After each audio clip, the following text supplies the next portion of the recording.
ആകാശവാണി. നമസ്കാരം. പ്രത്യേക വാർത്താ ബുള്ളറ്റിൻ വായിക്കുന്നത് ലിൻസ സിറാജ്.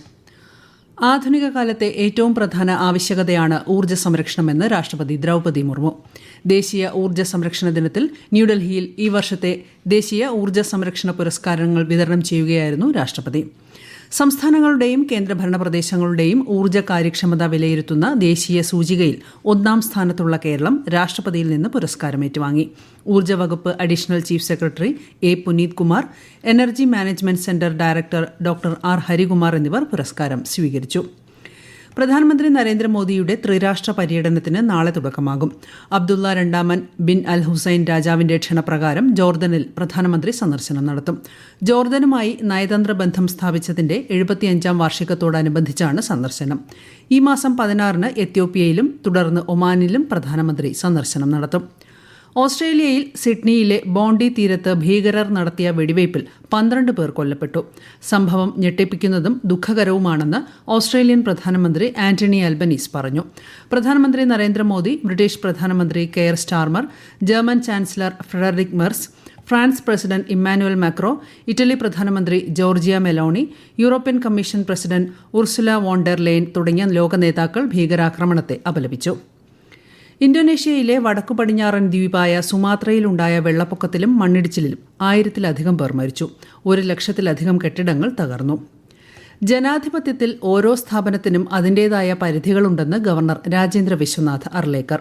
അത് മനസ്സിലാക്കുകയും ബഹുമാനിക്കുകയും ചെയ്യുന്നത് ആരോഗ്യകരമായ പ്രവർത്തനത്തിന് അനിവാര്യമാണെന്നും അദ്ദേഹം പറഞ്ഞു. സുപ്രീം കോടതി മുൻ ചീഫ് ജസ്റ്റിസും കേരള ഗവർണറുമായിരുന്ന പി. സദാശിവത്തിന് ജസ്റ്റിസ് വി. ആർ. കൃഷ്ണയ്യർ പുരസ്കാരം സമ്മാനിക്കുകയായിരുന്നു ഗവർണർ. സാങ്കേതികവിദ്യ പുതിയ അവസരങ്ങൾ തുറക്കുകയും ഓരോ പൌരനെയും ശാക്തീകരിക്കുകയും ചെയ്യുന്ന ഘട്ടത്തിലേക്ക് കേരളം നീങ്ങുകയാണെന്ന് മുഖ്യമന്ത്രി പിണറായി വിജയൻ.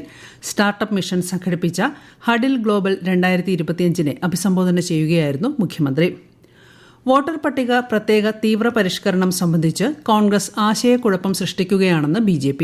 പ്രതിപക്ഷത്തിന്റെ ചോദ്യങ്ങൾക്ക് കേന്ദ്ര ആഭ്യന്തരമന്ത്രി പാർലമെന്റിൽ വിശദമായി മറുപടി നൽകിയതായി പാർട്ടി വക്താവ് സാംബിത് പത്ര പറഞ്ഞു. അതിനിടെ തിരഞ്ഞെടുപ്പ് പ്രശ്നങ്ങൾ ചൂണ്ടിക്കാട്ടി ഡൽഹിയിലെ രാംലീല മൈതാനത്ത് കോൺഗ്രസ് റാലി സംഘടിപ്പിച്ചു. ദേശീയ അധ്യക്ഷൻ മല്ലികാർജ്ജുൻ ഖാർഗെ, മുതിർന്ന നേതാവ് രാഹുൽ ഗാന്ധി എന്നിവർ അഭിസംബോധന ചെയ്തു. തദ്ദേശ തെരഞ്ഞെടുപ്പിൽ സ്ഥാനാർത്ഥികളും രാഷ്ട്രീയ പാർട്ടികളും പൊതുസ്ഥലങ്ങളിൽ സ്ഥാപിച്ച പ്രചാരണ സാമഗ്രികൾ ഉടൻ നീക്കം ചെയ്യണമെന്ന് സംസ്ഥാന തെരഞ്ഞെടുപ്പ് കമ്മീഷണർ. നീക്കം ചെയ്യാത്തവ തദ്ദേശ സ്ഥാപനങ്ങൾ നീക്കം ചെയ്ത് സ്ഥാനാർത്ഥികളുടെ തെരഞ്ഞെടുപ്പ് ചെലവിൽ ഉൾപ്പെടുത്തുമെന്നും കമ്മീഷണർ അറിയിച്ചു. സംസ്ഥാനത്ത് മാതൃകാ പെരുമാറ്റച്ചട്ടം ഈ മാസം 18 വരെ തുടരും. തിരുവനന്തപുരം കോർപ്പറേഷനിലെ UDF സ്ഥാനാർത്ഥിയായിരുന്ന CMP നേതാവ് VR സിനി കുഴഞ്ഞു വീണു മരിച്ചു. 50 വയസ്സായിരുന്നു. ഇടവക്കോട് വാർഡിൽ സിനി രണ്ടാമതെത്തിയിരുന്നു. കാസർഗോഡ് ജില്ലാ പഞ്ചായത്ത് ബേക്കൽ ഡിവിഷനിലെയും പുത്തികെ ഡിവിഷനിലെയും റീകൌണ്ടിംഗ് പൂർത്തിയായപ്പോൾ ഫലത്തിൽ മാറ്റമില്ല. ബേക്കലിലെ LDF സ്ഥാനാർത്ഥി നേരത്തെ തെരഞ്ഞെടുക്കപ്പെട്ട V രാധിക 267 വോട്ടിന് ജയിച്ചു.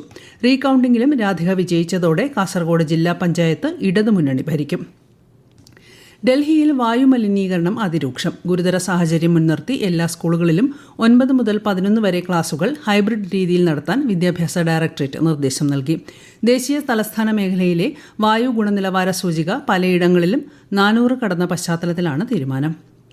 ഇന്ത്യൻ നാവികസേനയുടെ 2ാമത്തെ MH-60R ഹെലികോപ്റ്റർ സ്ക്വാഡ്രൺ INAS 335 ഈ മാസം 17-ന് ഗോവയിലെ INS ഹംസയിൽ കമ്മീഷൻ ചെയ്യും.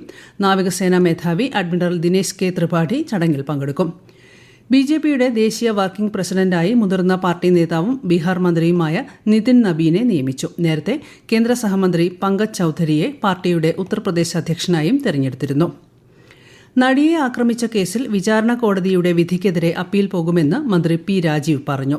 ഡയറക്ടർ ജനറൽ ഓഫ് പ്രോസിക്യൂഷനുമായി ചർച്ച ചെയ്ത് ആവശ്യമായ തീരുമാനങ്ങൾ എടുക്കുമെന്നും മന്ത്രി പറഞ്ഞു. മണ്ഡല മകരവിളക്കിന് നട തുറന്നതു മുതൽ ശബരിമല സന്നിധാനത്തെത്തിയ ആകെ തീർത്ഥാടകരുടെ എണ്ണം 25 ലക്ഷത്തോടടുക്കുന്നു. മണ്ഡലകാലത്തിന് സമാപനം കുറിക്കാൻ 12 ദിനം മാത്രം ബാക്കി നിൽക്കെ വരും ദിനങ്ങളിൽ ദർശനത്തിനായി സന്നിധാനത്തെത്തുന്നവരുടെ എണ്ണം ഇനിയും വർദ്ധിക്കും.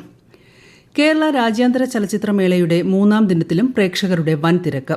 IFFK എക്സ്പീരിയൻസിയ പ്രദർശനത്തിനും തുടക്കമായി. ചലച്ചിത്രമേളയുടെ 30 വർഷത്തെ ചരിത്രം അടയാളപ്പെടുത്തുന്നതാണ് ടാഗോർ തിയേറ്ററിൽ നടക്കുന്ന പ്രദർശനം. പ്രത്യേക വാർത്താ ബുള്ളറ്റിൻ കഴിഞ്ഞു. അടുത്ത വാർത്താ പ്രക്ഷേപണം നാളെ രാവിലെ 6:45-ന്.